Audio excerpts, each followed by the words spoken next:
আসসালামু আলাইকুম সবাইকে সবাইকে ওয়েলকাম জানাচ্ছি আমাদের হালকেস চ্যানেল আরো একটি ভিডিওতে। আজকে ভিডিওতে আমরা কথা বলবো অ্যাডমিশন সিজনে করা স্টুডেন্টদের কিছু ভুল নিয়ে। ভুলগুলো ভার্সিটি, ইঞ্জিনিয়ারিং, মেডিকেল সবগুলোর জন্য কম বেশি প্রযোজ্য, তবে আমার এক্সপার্টিসটা যেহেতু ভার্সিটি ইঞ্জিনিয়ারিং রিলেটেড, তো এই রিলেটেড ভুলগুলোই হয়তো আমি বেশি পয়েন্ট আউট করতে পারবো। মেডিকেল রিলেটেড হয়তো কথাবার্তা একটু কম হবে।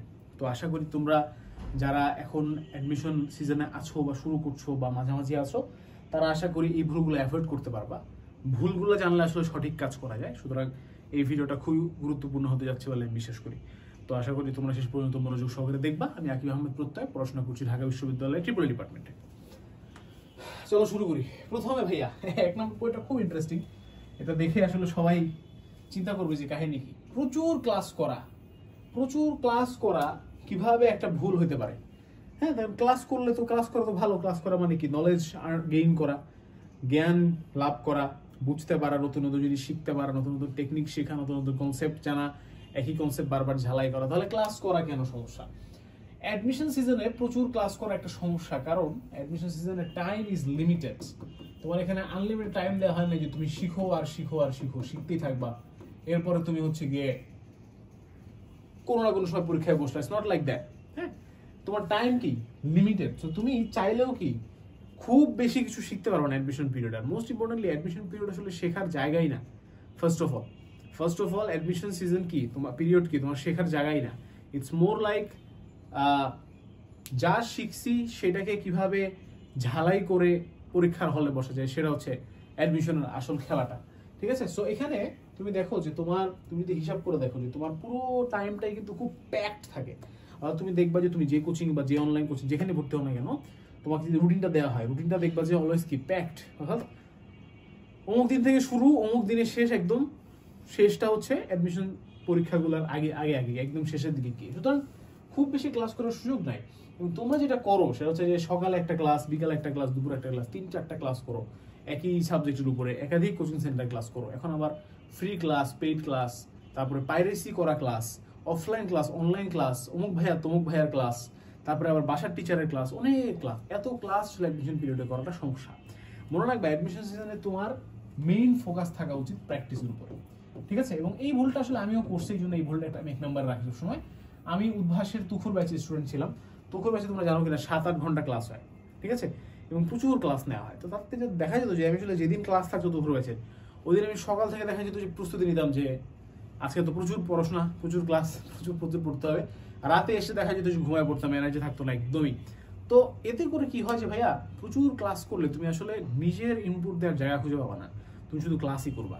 সুতরাং আমি যেটা সাজেস্ট করি, বাবা একটা জায়গাতে ক্লাস করো আর একটা জায়গাতে এক্সাম দাও। ঠিক আছে? এবং আমি যেটা সাজেস্ট করবো সেটা হচ্ছে হাইব্রিড মেথড। অনলাইনে ক্লাস করো। ঠিক আছে? কারণ এখানে কি 2x স্পিডে ক্লাস করার সুযোগ থাকে, টেনে দেখার ক্লাস সুযোগ থাকে, এবং অফলাইনে এক্সাম দাও। ঠিক আছে? তো এটা আমাদের ব্যবসার ক্ষতি হবে আমি জানি। আমাদের কিউজি টেস্টের আমরা তো অনলাইন এক্সাম প্রমোট করি, এই কোর্সটাতে আমরা ফ্রিতে এক্সাম দিচ্ছি। তারপরে আমি বলবো যে অফলাইন এক্সাম দাও। ঠিক আছে? It's important.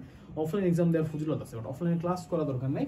রেকর্ডেড ক্লাস দেখো, একটা জায়গায় ক্লাস দেখো, এবং সেটা পারলে 2x স্পিডে দেখো, কোনো সমস্যা নাই।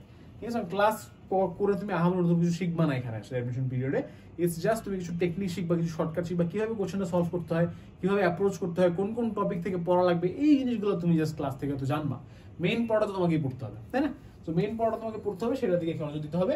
বেশি ক্লাস, অতিরিক্ত ক্লাস করে আসলে লাভ নাই। এটা একটা ক্ষতিকর দিক, এটা একটা ভুল। ঠিক আছে? এটা আমরা বুঝতে পারি না।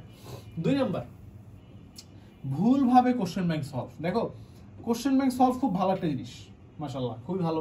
কোশ্চেন ব্যাংক সলভ করো, বেশি বেশি করে পড়ো, দ্যাটস ফাইন। বাট ভুলভাবে করতেছো তুমি। কারণ কোশ্চেন ব্যাংক সলভের উদ্দেশ্যটা তুমি বুঝতে পারো না। তোমরা অনেকে মনে করো যে কোশ্চেন ব্যাংক সলভ করবো, কোশ্চেন ব্যাংক থেকে কি আসবে, আমার পরীক্ষায় কমন আসবে, কমন পাওয়ার উদ্দেশ্যে তোমরা কোশ্চেন ব্যাংক সলভ করো, তাই তো? অলওয়েজ মনে রাখো ভাইয়া, কোশ্চেন ব্যাংক সলভ করে তুমি পরীক্ষায় হুবহু কমন পাবা, এই সম্ভাবনা অনেক ক্ষীণ, অনেক কম। যেটা তুমি কমন পাবা সেটা হচ্ছে কোশ্চেন ব্যাংকে যে কোশ্চেনগুলো আছে সেটাকে কিভাবে সলভ করলাম, সেই টেকনিকটা মনে রাখলে দেন পরীক্ষার হলে গিয়ে আরেকটা ডিফারেন্ট ম্যাথ তুমি সলভ করতে পারবা, ডিফারেন্ট কোশ্চেন সলভ করতে পারবা। তাই কোশ্চেন ব্যাংক সলভিং এর উদ্দেশ্য কখনোই এটা না যে কমন পড়বে। কোশ্চেন ব্যাংক সলভিং এর উদ্দেশ্য হচ্ছে টাইপটা কমন পড়বে। ঠিক আছে? টাইপ কমন পড়া আর কোশ্চেন কমন পড়ার মধ্যে অনেক ডিফারেন্স। টাইপটা কমন ফেলানো হচ্ছে আমাদের উদ্দেশ্য। তো তোমরা যেটা করো যে কোশ্চেন ব্যাংক দেখো, প্রশ্ন দেখো তো দেখো, প্রশ্ন দেখো তো দেখো, এভাবে দেখলে সব সহজ মনে হয়, দুনিয়ার সবচেয়ে সহজ মনে হয় এই কোশ্চেনগুলোকে।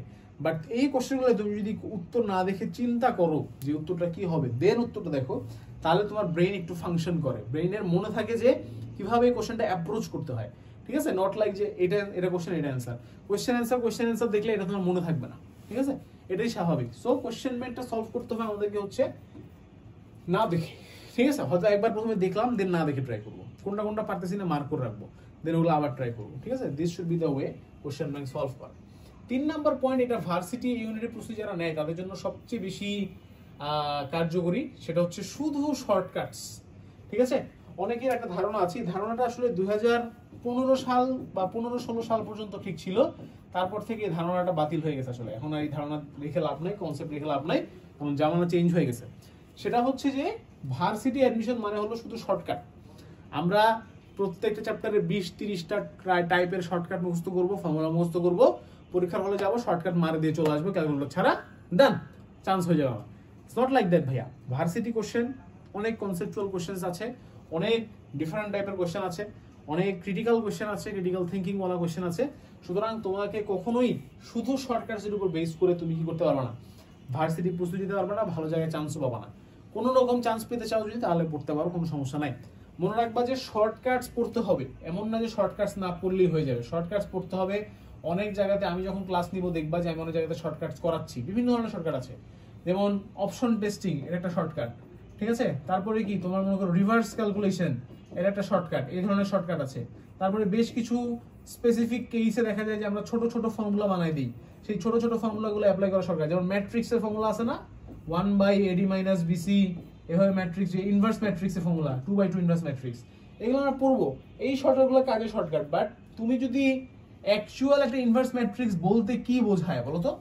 ইনভার্স ম্যাট্রিক্স বোঝায় যে এ যদি একটা ম্যাট্রিক্স হয়, there is an inverse matrix A inverse 1, যে দুটাকে গুণ করলে একটা আইডেন্টিটি ম্যাট্রিক্স হবে। এইটা হচ্ছে ইনভার্স ম্যাট্রিক্সের কনসেপ্ট।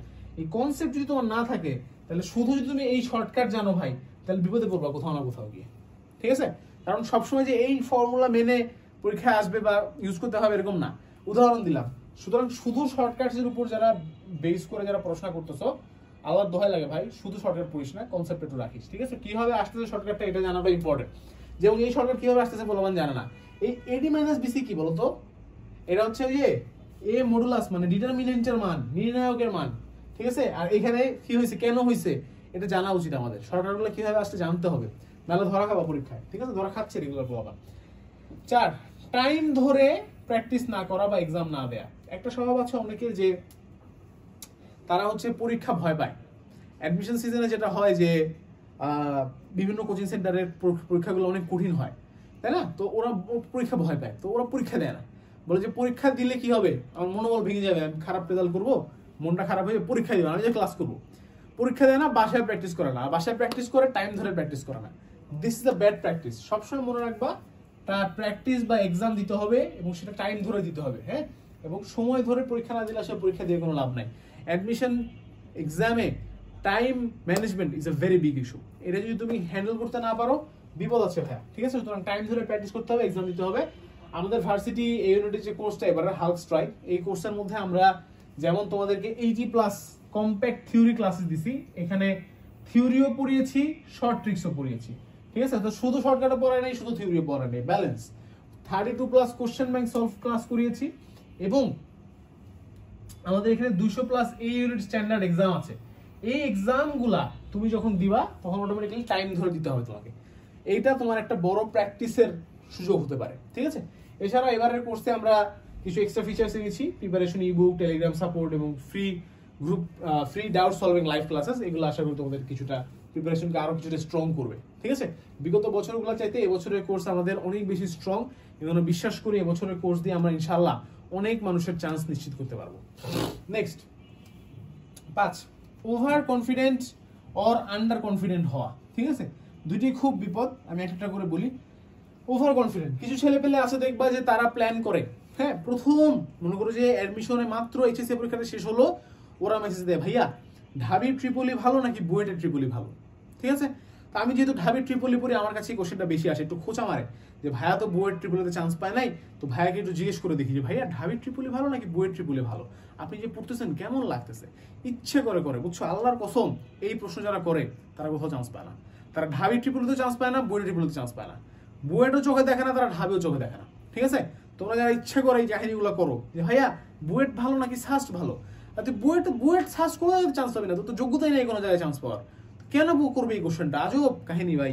ঠিক আছে, যাই হোক, তো এরা এই ধরনের জিনিসপাতি করে। ঠিক আছে, এরা মনে করো যে প্রথম দিকে দেখবা যে গুচ্ছ এগ্রি এগুলো নিয়ে যখন আমরা কথা বলি তখন এরা খুব তার তুচ্ছ-তাচ্ছিল্য করে, রিল এগুলো যখন রিল বা ক্লিপস যখন পোস্ট হয় তখন খুব হারা দেয়, গুচ্ছ নিয়ে আবার গাইডলাইন লাগে, কৃষি নিয়ে গাইডলাইন লাগে, এবারে কোথাও যখন চান্স পায় না, যখন গুচ্ছ যখন পরীক্ষাটা আসে তখন মামা তুমি তো কট।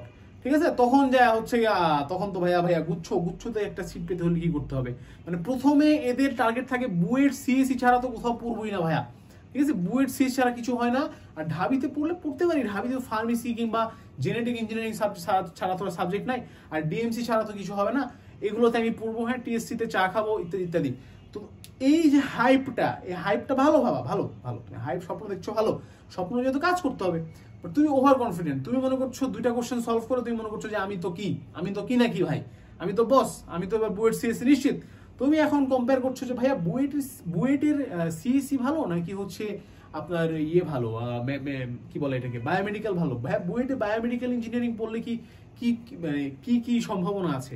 ঠিক আছে, অ্যাকচুয়ালি আমার এতে জিজ্ঞেস করছে যে ভাইয়া ঢাবি ট্রিপলি থেকে পড়ে কি অ্যাকচুয়ালি চাকরি বাকরি পাওয়া যায়, আমি ভাবছি যে ও মনে হয় লাইক ঢাবি আমার জুনিয়র হবে কোনো, ঠিক আছে, লাইক আমার জুনিয়র হবে ঢাবি ট্রিপলিতে, মেবি পাস টাস করবে। আমি বলছি তুমি কোন ব্যাচ, তো ও বলতেছে ভাই আমি হচ্ছে 24 ব্যাচ, ও তখন 24 ব্যাচের অ্যাডমিশন চলে। তখন আমি বললাম বাবা আগে চান্স পাও, তারপরে যদি তোমার চয়েস দেওয়ার অপশন থাকে যে ভাই আমার ঢাবিতে সিরিয়াল হচ্ছে 50তম 52তম, আমি যেটা দিব সেটা আমি পাবো, তখন আইসো যে ভাই সিএসসি নিবো না ট্রিপল নিবো, কোনটায় চান্স পাবো, চান্স পাওয়ার দিয়ে আমাকে একটা মেসেজ দিও ভাই, তখন আমি তোমাকে ডিটেলসে বুঝাই দেবো। আজও পর্যন্ত আমি তার মেসেজের ওয়েট করতেছি, সে এখনো পর্যন্ত মেসেজ দেয় নাই, সে কি চান্স পাইলো না কোথাও, আমি এখনো সন্দেহে আছি, but I am pretty sure কোথাও চান্স পায় নাই। সুতরাং এই ওভার কনফিডেন্ট হওয়া যাবে না ভাইয়া। ঠিক আছে, ওভার কনফিডেন্ট হলে you are dead. Over confident হওয়া যাবে না, সবসময় নিজেকে কি করতে হবে, নিজেকে প্রিপেয়ার করতে হবে বেস্টের জন্যই। তার মানে এই না যে তুমি বুয়েট সিএসসি স্বপ্ন দেখবা না, তার মানে এই না যে তুমি ডিএমসি স্বপ্ন দেখবা না, তুমি দেখবা, বাট তুমি কি করা যাবে না, তোমাকে ওভার কনফিডেন্ট হওয়া যাবে না। নেক্সট, আন্ডার কনফিডেন্ট হওয়া যাবে না। কিছু ছেলে আছে ভাই আগে গিভ আপ, একটা ক্লাস করে একটা পরীক্ষা দিয়ে বল ভাই আমার দ্বারা হবে না, শেষ, আমি শেষ ভাই। ঠিক আছে, উদ্ভাসে আমার পজিশন আসছে ভাই 6969, ভাই আমি তো শেষ, আই এম ডেড, আমি কিভাবে চান্স পাবো, মাই গড আমি তো শেষ ভাই, আমি সুইসাইড করবো ভাই। এদেরকে দেখলে মনে হয় যে প্রথমে দুটো চর মারি, এবারে হচ্ছে বসে চা খাওয়াই, যে প্রথমে দুটো চর মারি তোর ভুলটা ভাঙাই, এবার আয় চা খা, এবার বল তোর কি নিয়ে এত ডিপ্রেশন। ঠিক আছে, তো মনটা খুলে আমাকে বল যে ভাইয়া তোর কি নিয়ে এত ডিপ্রেশন, কি নিয়ে এত তোমার সমস্যা। তখন ও যদি মানে খুলে বলতে পারতো যে কেন ওর এত ডিপ্রেশন, মানে একটা কোচিং এর রোল পজিশন কিংবা নাম্বার কিভাবে একটা জাজমেন্টাল ফ্যাক্টর হইতে পারে, আই হ্যাভ নো আইডিয়া ভাই। এরা হচ্ছে গিভ আপ, আগে গিভ আপ ভাই, দেখার আগেই, ও মাই গড 10 ঘন্টা ক্লাস করতে হবে, ও মাই গড গিভ আপ, ও মাই গড এই চ্যাপ্টার থেকে তো অনেক কোশ্চেন আসে, গিভ আপ, মানে গিভ আপ করাটা এদের স্বভাব। আমার কিছু বন্ধু বান্ধব ছিল এরকম, বুঝছো, এরা আনফরচুনেটলি খুব একটা ভালো কথা চাইতে পারে না, কারণ এরা আগেই ভাই দে আর ডেড ইনসাইড। তো এদেরকে আসলে যতই তুমি মোটিভেশন দাও, পুশ করো, আনাস ভাই এসে যদি এদেরকে থাপড়ায়ও, এরা আসলে আমার কিছু করতে পারবে না লাইফে। ঠিক আছে, they are dead. So over confident under confident কোনোটাই হওয়া যাবে না, এবং এই ভুলগুলো যদি তোমরা অ্যাভয়েড করো, ইনশাআল্লাহ তোমাদের অ্যাডমিশন জার্নিটা খুব সুন্দর হবে। অ্যাডমিশন টাইমটা খুবই ডিফিকাল্ট একটা টাইম, মনে রাখবা, বাট মনোবল হারাবা না, নিজের বেস্টটা দিবা, ভুলগুলো অ্যাভয়েড করবা, সিনিয়রদের পরামর্শ নিয়ে ট্রাই করবা, এবং আল্লাহর কাছে চাবা, ইনশাআল্লাহ তোমার কাঙ্ক্ষিত লক্ষ্যে তুমি পৌঁছতে পারবা। সেই শুভকামনায় আজকে ভিডিও এখানে শেষ করছি। আসসালামু আলাইকুম, আল্লাহ হাফেজ, দেখা হবে বিজয়।